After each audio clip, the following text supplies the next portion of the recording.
Planning a fishing trip shouldn't feel like a full-time job. With fishingbooker.com, you can find and book the perfect fishing trip within minutes. Fishingbooker.com connects you with trusted fishing captains around the world. Booking is fast, easy, and secure, with access to verified customer reviews, loyalty rewards, and around-the-clock customer support. Everything you need to book with confidence is in one place. So head to fishingbooker.com and start planning your next fishing adventure today. Planning a fishing trip shouldn't feel like a full-time job. With fishingbooker.com, you can find and book the perfect fishing trip within minutes. Fishingbooker.com connects you with trusted fishing captains around the world. Booking is fast, easy, and secure, with access to verified customer reviews, loyalty rewards, and around-the-clock customer support. Everything you need to book with confidence is in one place. So head to fishingbooker.com and start planning your next fishing adventure today.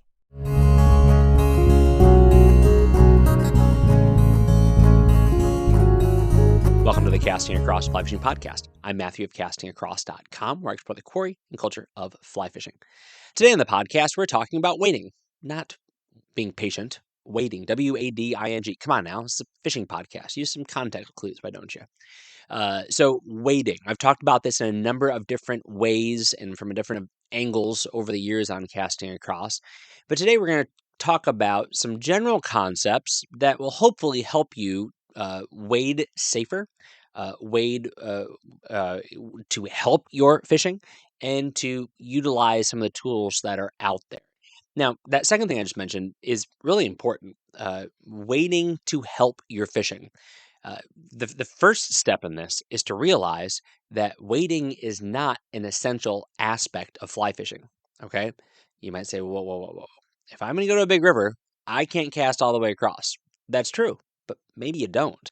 Maybe you just have to cast to the bank. And if that's the case, might you be best served by casting upstream alongside the bank? A couple of anecdotes to illustrate this.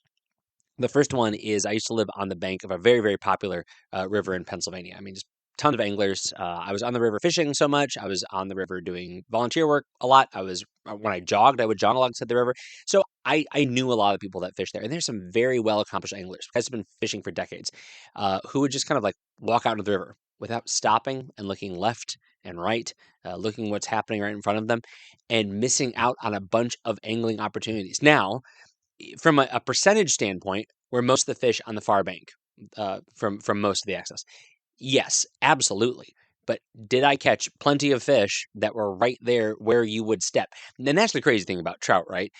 Like you'd think that they would come to know, like, this is where people step in. Over this, 300-yard stretch, there's a dozen access points. But they're holding right there. Some of the biggest hatches, opening day, you name it. There's fish holding right there, literally where people step in. And sometimes that was because these were spots where the stream changed a little bit, where it would go from an undercut bank up into a little bit of a shallow, places where they were overhanging plants that were grasses as opposed to trees, so there's more bugs in them. And so you'd find fish just hanging out there. Or it was a day where it was a little bit warmer in that spot because it was shallower. And so on a cooler day, they would move up there. And there's the kind of things that, just being slow and realizing I don't need to get waist deep because that's what fly fishing looks like. It's so important. Another anecdote, one of the spring creeks that I just absolutely love and have a lot of experience on, wading, it's like a last resort situation. And part of that is because it's filled with silt, okay? Another part of that is that, that safety aspect of the silt, right? You don't want to get stuck like ankle or knee or thigh deep in it. But secondly, is you're going to send a plume of silt downstream if you step in the water. It's just not a good idea. And so wading was like a last resort situation. You would do it if you had to kind of get in casting position. You would do it if you had to free a fly or to land a fish or to cross the river at an ideal location. And even then, when you did it very, very momentarily. You did it just as an as-needed basis. This is something that I think a lot of anglers would do well to appreciate. Now, am I guilty of just walking on in? Absolutely. But Just because you have waders on, just because you have expensive waders on, doesn't mean that you have to be waist deep all the time to get the most out of your fly fishing. And once you have that perspective in mind, that your waders are there to work for you, you don't owe them anything, right? You don't need to use them to the fullest extent of their capacities, like 2 inches short of your armpits, right? To get your money's worth. They are there for not just wading knee deep or waist deep, but I find, like when I'm fishing smaller streams or I'm fishing those spring creeks, I'm happy to have waders on because then I can kneel where it's wet and not get all soggy. I can have protection against ticks and mosquitoes up to my armpits without having to apply DEET, which, a little bit of a side note, don't spray DEET on your waders. I've talked about this before, but DEET and plastics do not mix, particularly DEET and porous plastics, of which breathable materials, they do not mix. Your breathable waders, your breathable wading jacket, they are going to dissolve and lose their waterproof nature if you spray them with DEET. So you don't need to spray them with DEET. They are going to be bug proof on their own. If you're someplace where the mosquitoes are biting you through your waders, then I cannot help you. That sounds like kind of, a post-apocalyptic bug situation. All right, getting back to other uses for your waders. So yeah, it's for kneeling in wet situations. It's for simply getting ankle deep, and I'm okay with wearing chest waders if I'm only going to get ankle deep because I also might get knee deep, and it's also possible to roll those things down. So the first thing that I like to remind folks, and the thing I have to remind myself, is that don't feel like you need to get super deep to wade well. Again, like I mentioned with the spring creek, with mountain streams are another example. And again, a lot of us like to wet wade, especially when the weather gets warmer, but there's nothing wrong with wearing waders. And a lot of it is just so that you can get in position to cast better. Think about if you saw somebody on a mountain stream waist deep in a plunge pool, what would you think? You would think this person has no clue what they're doing. I mean, maybe there's some situation, circumstance of which we are unaware, but the whole point of using waders in situations like that is so that you can just get into a good position to cast. And in my estimation, I would prefer to use my hip waders or my waist waders or my chest waders. I really only wear chest waders, so that I can kneel or squat or lean to make a good cast rather than get waist deep. And I'm still waterproof wherever my body is in the water. So that's kind of the first big piece of advice is wade in a way that works for you, regardless of how deep you're getting. We talked about DEET. The other thing that I would say is don't feel bad about using a wading staff. All right. So what's a wading staff? A wading staff is a fancy stick. It could actually literally just be a stick that you can attach to your waders or your wading belt, and then just drifts in the current. But recently, I was wading in a very, very cold stream in a cold stretch we were having it here springtime in New England, and my ankles and knees were absolutely frozen. And I run a lot, right? So like I mobility is not a problem for me, but this water was so cold that I had to be really deliberate in when I was taking my steps and how I was taking my steps and where I was taking my steps and positioning and all those things so that I could maintain good balance and so that I felt safe. And you know what? A waiting staff would have been a great thing to have in that moment. So yeah, you can use everything from a stick with a little tether drilled into it so you can attach to your wading belt to a fancy collapsible one that you put on your wading belt. Which brings us to the third thing, wear a wading belt. I don't care if this is the most essential, basic, taken for granted information that's out there. Wear a wading belt. Uh, a number of the folks that I have unfortunately been aware of passing while fly fishing, they have not had a wading belt on, and it's caused them to fill their waders up and unfortunately drown.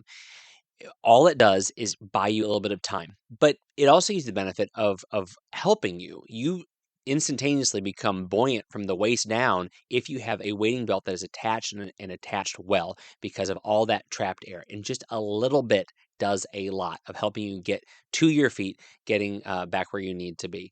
I've told the story before of how I fell down once in a really, really fast tailwater, and I fell upstream, and so all of that water just went into my waders right away, and I could feel the pressure of that water trying to squeeze through my wading between my wading belt and my waist, But I was able to get up and kind of pop up to my feet quickly enough. But without that, my waders would have been filled with water. I mean, absolutely filled, because my torso was filled instantaneously. So wear your wading belt, and make sure your wading belt A is tight and B is not made out of a stretchy material. Uh, I bought a really nice pair of waders a handful of years ago, and they came with this really nice belt, but it's stretchy. Now, the point of wearing a belt when you're wearing pants is to keep your pants where they're supposed to be. A stretchy material isn't going to help with that a whole lot, unless it has like a really high level elasticity. But the wading belt needs to basically do the same thing with a greater eye towards safety. But then also, it's very commonplace to attach things to your wading belt, whether it be a water bottle, or whether it be a net holder, or a wading staff. And this is the thing that blew my mind. Of those three things, with the exception of a very full water bottle, a wading staff is probably going to be the most heavy thing, even if it's aluminum or titanium or something like that, with a bungee in it, so it's collapsible. It's still going to have some weight to it. When I put this wading belt on and I put my super lightweight net on it, the thing sagged away from my body by like a half an inch. Now you say, "Oh, half an inch isn't a whole lot," but now it's not tight against my hips, and so if I were to fall in, now I wouldn't have that tight belt around my waist. So if for some reason you have a nice, stretchy, comfortable wading belt, consider switching that out for a basic old nylon wading belt that is not going to stretch and move with you, especially if you're in the water and flailing, allowing water to come in. So basic safety wading staff, long before you think you need it, and also a wading belt anytime, every time, all the time. Now, moving back into waiting for technique, waiting for good fly fishing. This is probably something that could be an episode all to itself, but I like to think of three S's, letter S, three S's as I wade. Okay. So taking into account everything we've already said, that you don't have to wade, or you don't have to wade waist deep, that you want to wade safely, which I guess that would be the fourth S. Maybe I should make this five. But anyway, three S's, right? Uh, you want to consider your speed. You want to consider your shadow. You want to consider your silhouette. Speed, shadow, silhouette. So are there times when I walk fast when I'm waiting? Absolutely. So if there's a big sandbar, gravel bar that I know I'm not going to fish, and I'm moving my way to like on a far side of the stream, a deeper run, I'll move relatively quickly. But as I start to get closer, even if that water is fast and the water I'm in is in a completely different current seam, I'm going to slow down. Why? Because the faster I move, the chances of sound getting to those fish increases, and the chances of me pushing water is going to increase. Now, we've all seen this. If you are wading in still water or wading in a very, very still pool, you've seen what happens to the ripples on the surface of the water. That's something that fish perceive. They are so in tune with it, between their lateral line and just their other senses of observation, because this is their life. They are used to it. So anytime you are approaching a position where you're going to start making your cast, slow down. And give it, 100% more of a buffer than you would have assumed. All right. So if you think, all right, I want to get into like 10 feet from here, and then I'm going to really start making my nice, gentle cast, right? Give it 20 feet, and then take your time and use that time to make observations. It's not a fruitless effort of just being patient, of waiting, right? You can use that time to really observe and make sure you're not kicking fish. We've all spooked fish that were at our feet. Well, if you go slower, then it doesn't mean you're not going to spook those fish, but if fish spook basically right when you're going to step on them and you go slower, then those fish are the fish that you are not going to spook if you go slow and you keeping your eye out for those shadows that are on the bottom of the water, or even the fish themselves. So go slowly, okay? It doesn't do you any good to cast perfectly, to move in a very discreet manner if you're going to go from spot to spot quickly, kicking up rocks, kicking up silt, and making ripples. So the first thing is slow. The second is shadow. Pay attention to your shadow as you wade. And not just how your shadow is following the surface of the water, but bear in mind how that is going to work with refracted light and water. Now, my science background is limited when it comes to this, but on a sunny day with clear water and a contrasting bottom, you can get an idea of what your shadow is doing on the surface of that water and as it breaks the water. Okay, just pay attention to that. It is really, really important. In my mind, shadow and silhouette trump color any day of the week. Shadow and silhouette trump color any day of the week. Recently, there was an article on one of the big online fly fishing magazines about don't dress the wrong way. I honestly, uh, I fish in these tiny little spring creeks. Water is crystal clear. The current is imperceptible. Those fish are so wary because there's a muskrat and a heron and otters and anglers, and I would wear bright orange. Why? I don't want to get shot. That's why. And I'm a fan of the Chicago Bears. But I wear bright orange, and I did not ever notice fish that were spooked because of my presence. They were spooked because I did something stupid, like move. And that was true when I was wearing a bright orange hat. That was true when I was wearing drab hats. So I do not buy that a color itself is going to bother a fish. By that logic, when flowers bloom, they should be bothered by that. And I know that may be a bit of an overgeneralization, maybe even a false equivalency, but I genuinely believe that it's not the color you wear. It's one, the shadow, which your color is not going to impact the shadow, and two, the silhouette. So we'll get to the silhouette, which is the color issue here in a second. But your shadow moving on the water, either from your body moving or your fly rod moving, is going to be one of your biggest enemies.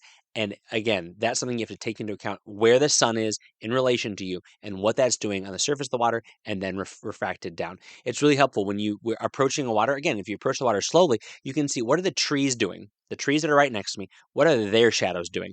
I'm going to do effectively the same thing. So I need to be cognizant of that and utilize those those trees, right? That's one of the things that I think that I don't know if I ever talked about on the podcast, but particularly when I'm fishing small streams or I'm moving my way into a casting position on a larger river, if I can use a tree as like shadow cover, then I will do that any opportunity I can get. Where if I can move slowly, so I'm not making ripples and waves in the water, and I can move so that I am not adding an additional shadow to the river, then I'm going to do that. You can't always do that, but if you're fishing somewhere where you are closer to the bank or the trees are particularly tall, then you can do that. All right. Silhouette operates in a very similar way. We all have seen those diagrams of how fish see. They see in a relatively wide cone, and then it hits the surface of the water, and then the way that light and water work. And again, once we're talking about refraction, now the cone gets wider. So you have a narrow angle going up towards the surface of the water, and then you have it going wider. And so your presence is not a problem because fish aren't smart enough to say that's a tree versus that's a person. Uh, but if you're moving around, then they can say that's an alien object. That is not a tree. That is something that has the potential to eat me. Okay. So presenting a silhouette that is still, presenting a silhouette that moves slowly, and trying to get that silhouette so it is minimally in the radius of that fish's vision is also very, very important.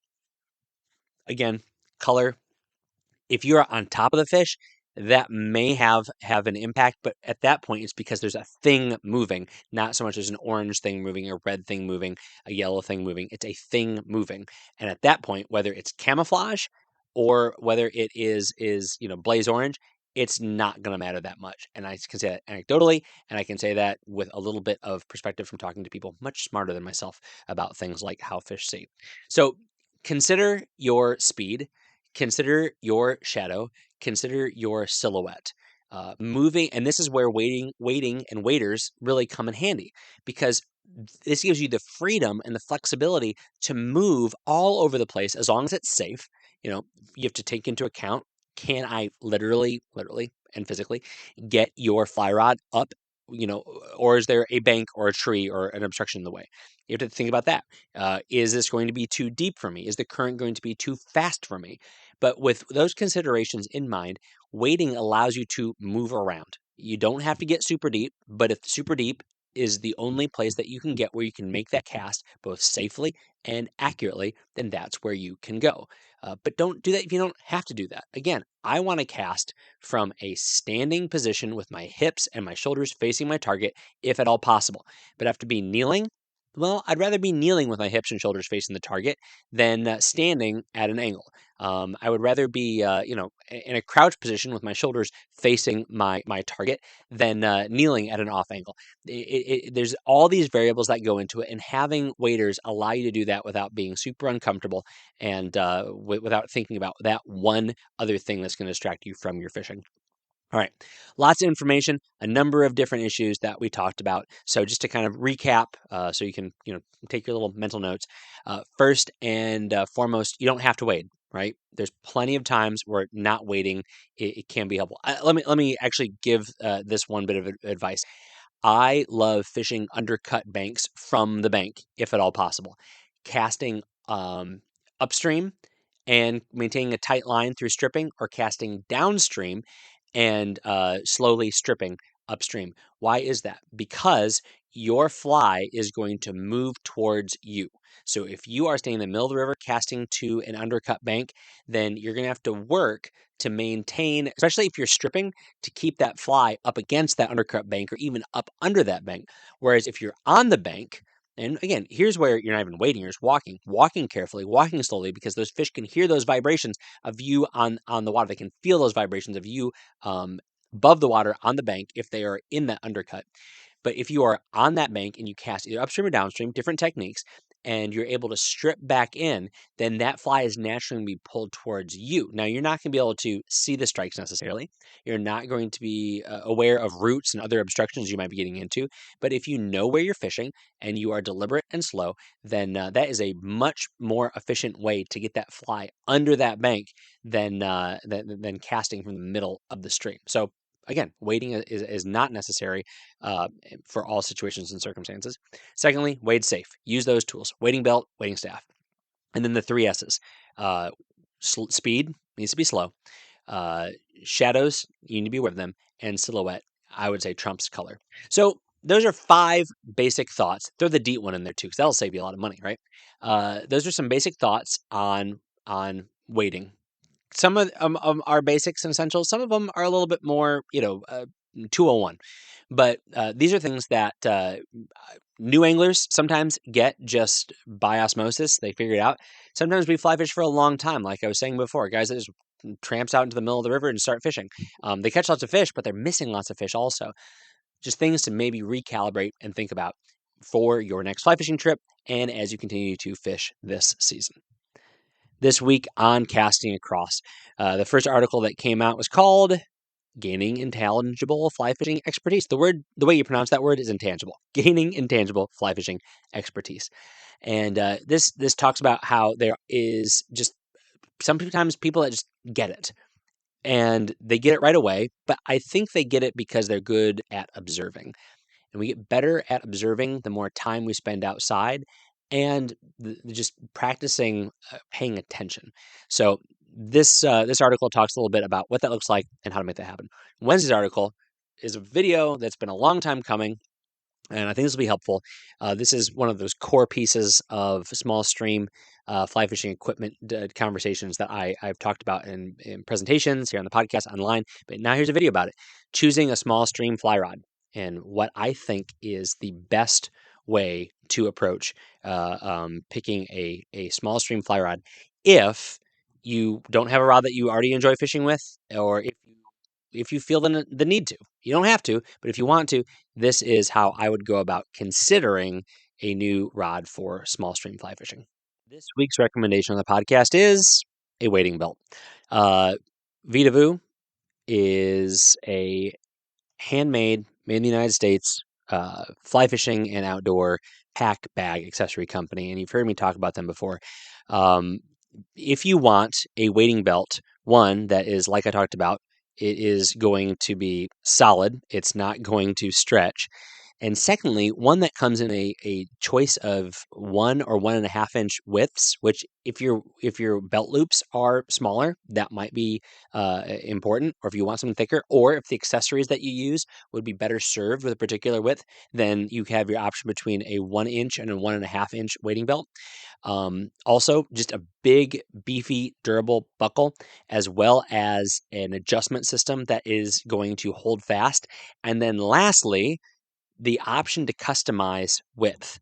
All right. If you do not want a wading belt with a ton of extra material because you're particularly slender, or if you need something that's a little bit larger because you are a more robust figure, then you talk to the good folks at Vitavoo, and they will make you a belt that's precisely the size that you need. And tell them that Matthew from Casting Across said that they could do that, but they do it even without that information. But this is a great way. It's, I mean, $15, right? So yeah, you get yourself a piece of nylon, tie a knot in it, and call it good. But if you lost your wading belt, if you want something that fits a little bit better, something that's a little bit more robust, then check out the Better Wading Belts from Vitavoo. I'll put a link to that page over at the show notes for this podcast on castingacross.com. Thanks for listening to the Casting Across Fly Fishing Podcast. Please subscribe to your favorite podcast app and rate the podcast on Apple Podcasts and Spotify. Then head over to castingacross.com for 3 posts a week on the people, places, and things that go in pursuit of fish.